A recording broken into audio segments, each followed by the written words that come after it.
Bonjour et bienvenue à toutes aussi à tous. Nous nous saluons en disant avec les mots prononcés par la catéchiste. Vous répondez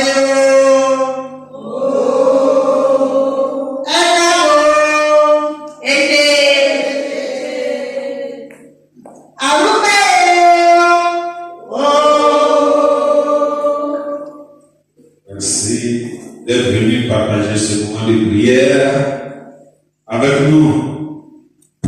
Nous vous accueillons chaleureusement, chers soeurs, chers frères dans la foi, à ce rassemblement de personnes issues de différentes communautés à travers le monde. Nous sommes venus ici pour élever notre voix, unis pour prier et agir.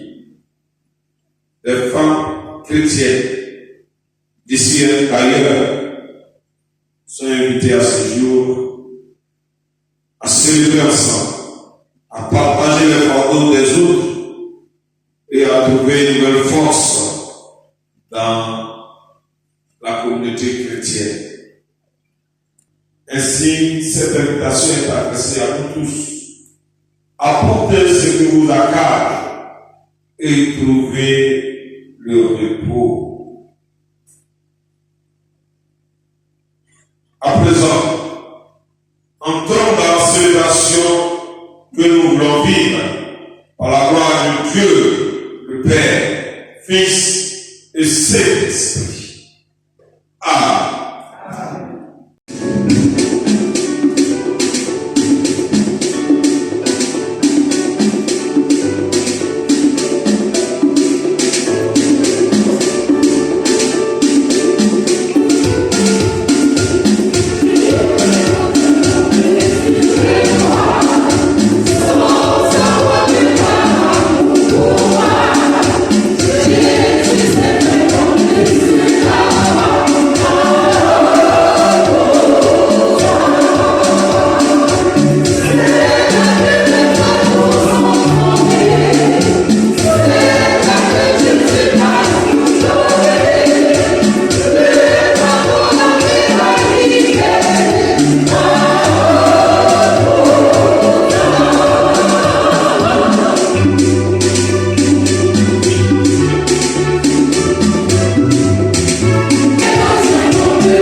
les informations de la journée mondiale de la prière. La chargée d'annonce est invitée pour donner les informations. Nous voudrons saluer les officiers du le pasteur du circuit, que Dieu vous bénisse, saluer son catéchisme et les dynamiques femmes du district des Grands Laos. Nous allons nous élever pour ovationner nos officiants, les vôtres pour donner des acclamations à Dieu. Gloire à Dieu. Et que nous allons donner des brèves informations concernant la journée mondiale de prière. Nous sommes venus ce matin au temple de Dongo pour célébrer cette journée au niveau du district. En tout cas, conseil de l'église de Dongo. Que Dieu vous bénisse. De nous avoir cédé notre temps pour passer ce bon moment. Après cette journée, nous allons rentrer dans nos différents circuits et dans nos différentes églises le soir pour célébrer cette journée dans la prière. C'est très important. La Bible nous a dit prions sans cesse. Les temps sont mauvais, les temps sont difficiles, l'ennemi s'est levé. Et lorsque nous femmes nous levons, Dieu entend nos prières. Donc lorsque nous allons rentrer dans nos différents circuits, n'allons pas dormir, ne dites pas que nous sommes fatigués. Il est temps de retourner dans nos églises locales. Ce que nous avons appris ici, nous allons prier pour nos femmes du Nigeria, prier pour nous-mêmes et prier pour notre nation, le monde entier. Que Dieu nous bénisse et bonne célébration à chacune de nous. Amen.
Seigneur, ce moment, et donne d'être réceptif afin de faire selon ta volonté ce que tu veux. Amen. Amen.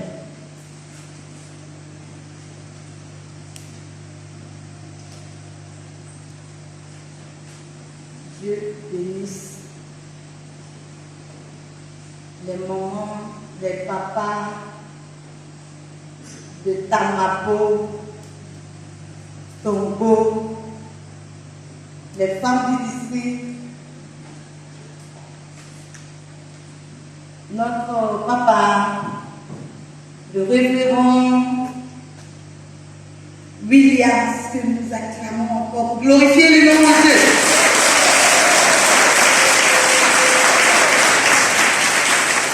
Il y a café, il y a toujours avec nous, infatigable. L'église méthodiste ce matin nous donne le thème suivant.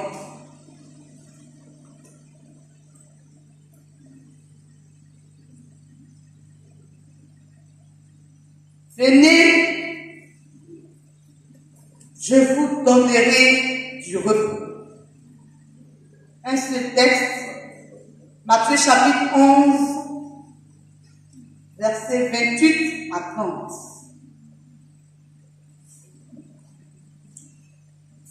Venez, je vous donnerai du repos.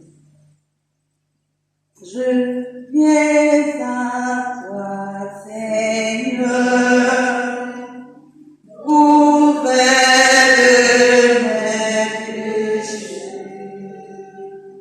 Pour être purifié, je m'abandonne à toi,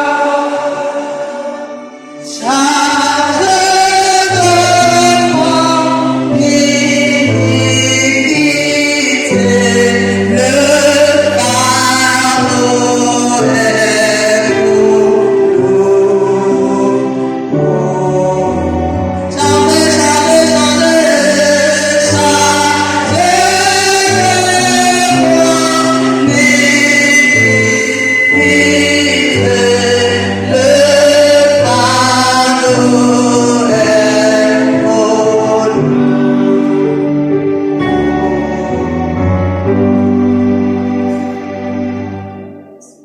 le fardeau est trop lourd.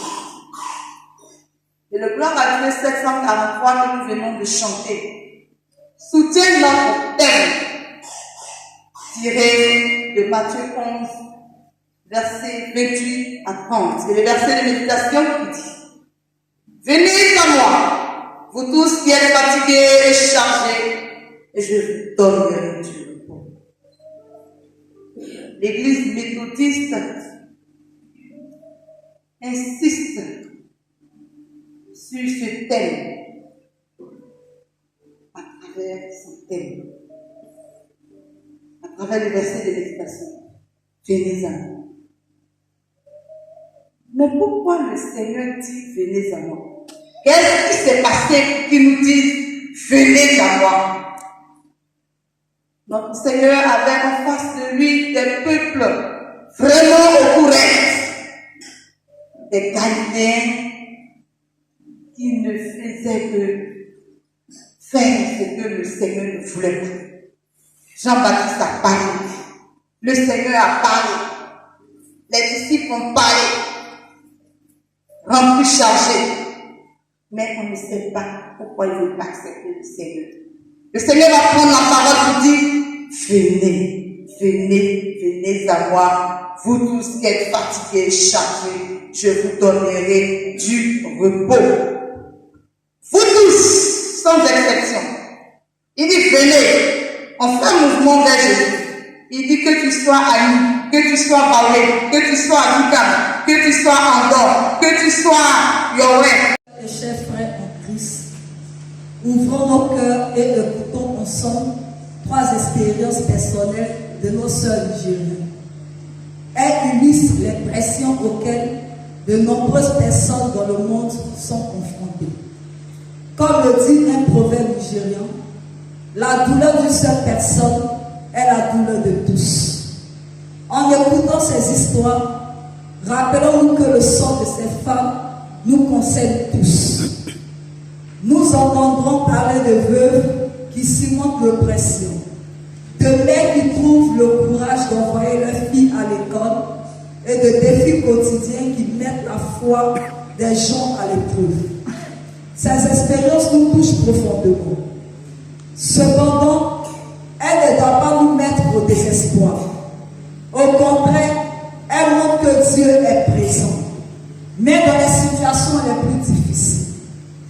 Nous allons écouter le premier récit avec l'intervenant, le récit de Béatrice, le fardeau de l'oppression sociale. Je m'appelle Béatrice. À l'âge de 28 ans, je me suis retrouvée veuve quand mon mari a été tué lors d'un conflit local. Le jour où je l'ai perdu, j'ai également perdu ma place dans la société. Je me suis soudainement retrouvée seule avec mes 3 jeunes enfants, face à un monde qui semblait m'avoir tourné le dos. Les difficultés étaient accablantes. La pauvreté nous a frappés de plein fouet. J'ai perdu notre principale source de revenus. Et j'ai eu du mal à retrouver du travail en tant que maman solo. Mes beaux-parents, dont j'espérais le soutien, me traitaient avec méfiance. Et ils ont essayé de me prendre le peu que mon mari nous avait laissé. Souvent, je ne savais pas comment nourrir les enfants ou payer leurs frais de scolarité. Cependant, dans les moments les plus sombres, j'ai trouvé la force dans ma foi et dans la communauté avec d'autres veuves. Je pense notamment à une action de soutien organisée par ma paroisse à laquelle j'ai participé. Il avait prévu accueillir 50 veuves, mais des centaines d'autres sont venus. Cela m'a montré que je n'étais pas seul à me battre. Ce qui m'a le plus impressionné, c'est la résilience et la foi dont ont fait preuve mes compagnes. Veuves comme moi, malgré nos difficultés, beaucoup d'entre nous s'accrochent au Christ et trouvent du réconfort dans le fait que nous connaissons Jésus comme celui qui porte nos fardeaux. L'une de ces veuves a organisé des collectes de vêtements, de riz et d'argent pour nous aider. Son engagement m'a motivé à faire de même. Maintenant, j'utilise le peu de ressources dont je dispose pour soutenir d'autres veuves et exemples. Nous sommes plus forts et ensemble, nous sommes plus forts. Tout cela sans jamais perdre de vue nos familles et la mémoire de nos maris. Alors que les veuves se remariaient souvent rapidement, nous les veuves, alors que les veuves se mariaient souvent rapidement, nous les veuves, nous nous concentrons sur l'éducation de nos enfants. On nous dit si nous sommes fatigués, nous devons aller à Jésus, celui qui donne le repos, le l'âme, du cœur. Avec Christ, nous sommes en paix.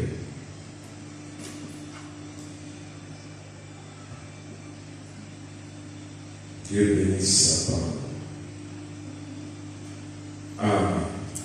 Amen. Nous sommes dans la prière d'intercession en chantant la gloire avec ce chant de recueillement qui dit « Je m'approche de toi ».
Aide à porter nos fardeaux. Nous venons devant toi, nous tes enfants venus des quatre coins du monde. Nous te remettons nos soucis et te prions. Allez, Jéhovah, nous avons confiance en ton amour infini et en ta promesse de ne jamais nous abandonner, nous laisser tomber. Vous dites avec moi, Seigneur, entends notre prière. Dieu de miséricorde, nous savons que tu nous vois. Nous élevons nos voix et nous solidarisons avec tous nos frères et sœurs pour le nous fardeau de l'oppression sociale. Tu vois la discrimination dont sont victimes les femmes, les veuves, les membres des minorités et les personnes en situation de pauvreté.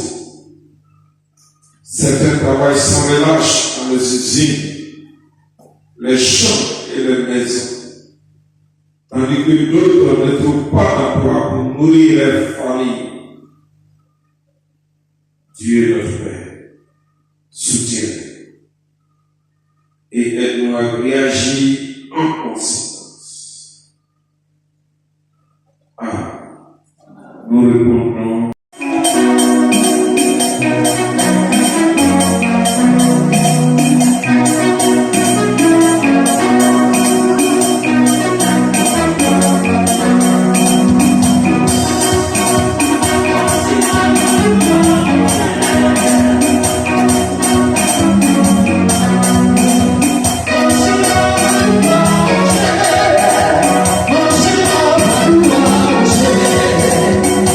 Oh,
Je m'appelle Blessing.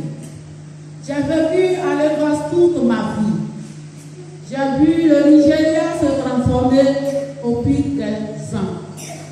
Mais pas comme nous l'avions espéré. Nous rêvions de progrès.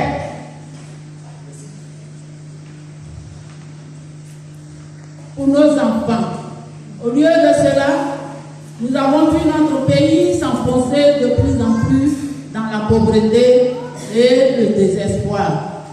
Chaque jour, je constate des effets néfastes de cette situation sur nos esprits et sur notre morale. C'est comme si nous étions piégés dans un cycle de désillusion. Nous avons été si souvent déçus que même lorsque de bonnes choses se présentent à nous, nous avons peur d'y croire. C'est à cela que ressemble le Nigeria aujourd'hui. Nous avons cessé de croire que les choses peuvent s'améliorer. Le gouvernement semble uniquement se préoccuper de lui-même, pas de nous. La plupart des gens n'ont pas les moyens de vivre décemment, tandis que quelques privilégiés gagnent des fortunes. Un sac de riz, c'est-à-dire un aliment de base, est désormais un produit de luxe pour de nombreuses familles. Nos jeunes, intelligents et pleins de potentiel, ne trouvent pas le travail, sont parfois dans le désespoir et se suicident. D'autres se tournent vers la criminalité et sont impliqués dans des enlèvements, dans le banditisme ou tombent dans la prostitution. C'est un cercle vicieux. La pauvreté touche notre santé mentale et une santé mentale fragile fait qu'il est difficile d'échapper à la pauvreté. Nous sommes une nation riche en ressources mais pauvre en gouvernance et sans beaucoup d'espoir.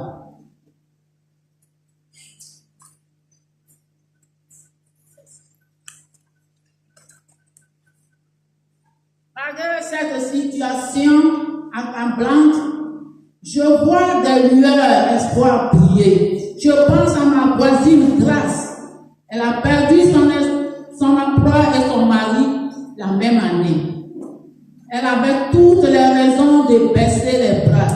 Mais au lieu de cela, elle a créé une petite entreprise qui vend du savon artisanal. Elle ne gagne pas beaucoup d'argent, mais cela lui permet de nourrir ses enfants et de les envoyer à l'école.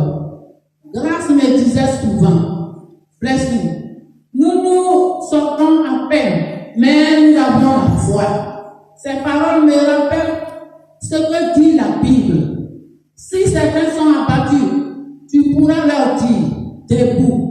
Alors nous continuons d'avancer, de croire qu'un jour, la tempête passera. Nous continuons de croire que Dieu nous ouvrira une autre porte. Nous continuons à rêver et à travailler pour un avenir meilleur. Ce n'est pas facile, mais nous nous accrochons à notre foi. Elle nous conduit à la lumière au bout du tunnel. C'est ce que je crois. Même dans l'adversité, nous découvrons les preuves de la fidélité de Dieu.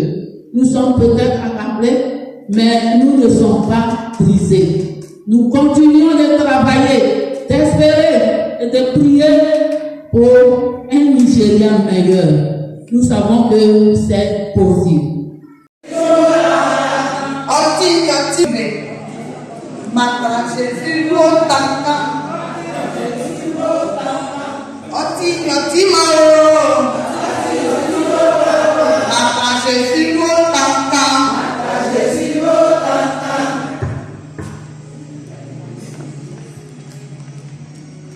Mata Jésus lotaka, oti mao, Mata Jésus lotaka.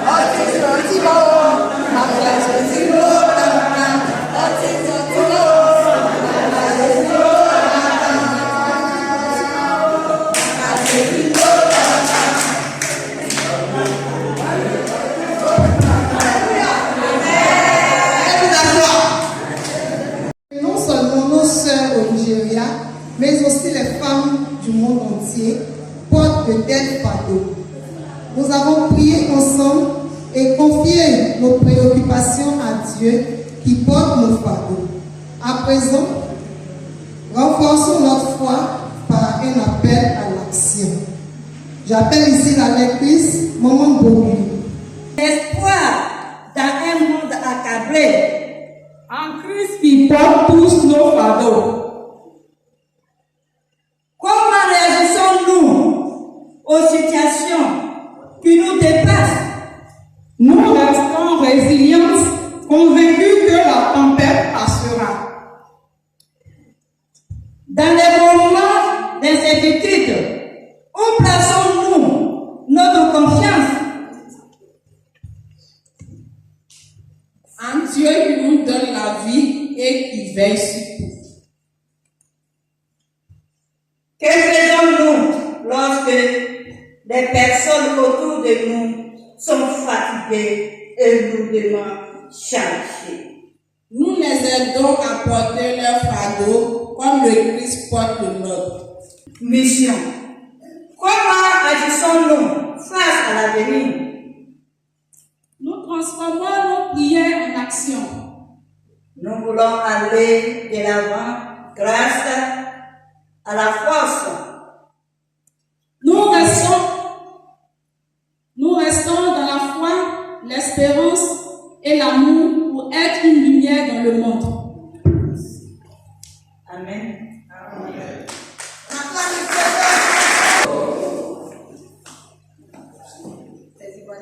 Bonjour.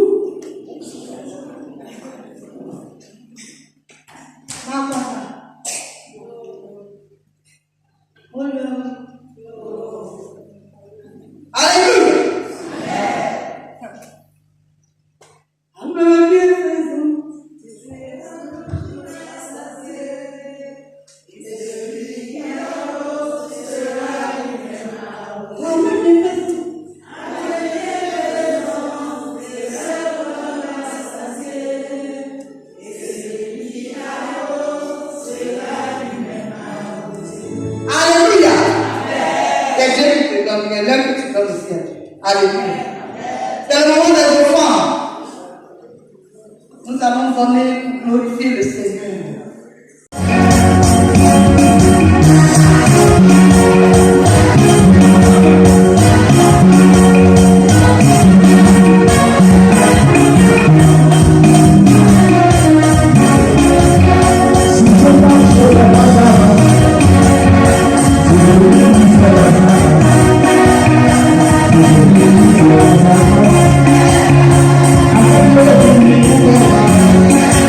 I'm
Suivez Alekedon Baon TV Productions sur YouTube, Instagram, TikTok et Facebook et abonnez-vous.